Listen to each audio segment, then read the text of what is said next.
অবরুদ্ধ গাজা উপত্যকার দক্ষিণাংশ থেকে হঠাৎ সেনা সরিয়ে নেওয়ার ঘোষণা দিয়েছে ইসরায়েল। সেখানে মাত্র একটি ব্রিগেড রেখে বাকি সব সৈন্য ফিরিয়ে নিয়েছে তেল আবিব। কিন্তু হামাসকে নির্মূলের লক্ষ্যে 6 মাস ধরে ফিলিস্তিনি উপত্যকায় তাণ্ডব চালানো ইসরায়েল হঠাৎ এভাবে পিছু হটল কেন, তা নিয়ে শুরু হয়েছে নানা আলোচনা।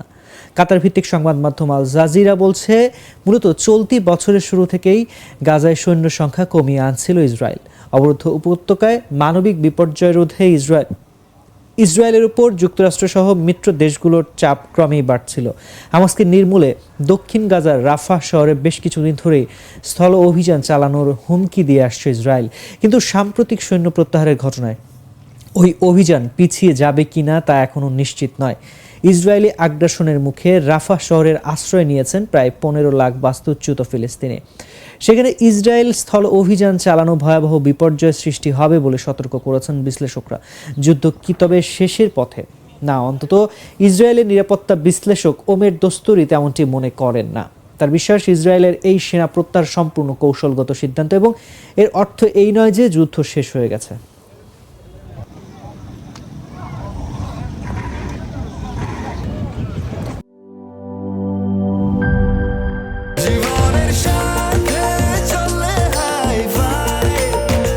স্বাস্থ্যকর অল টাইম ফ্যামিলি কেক, সব সময় অল টাইম হেলদি লাইফ।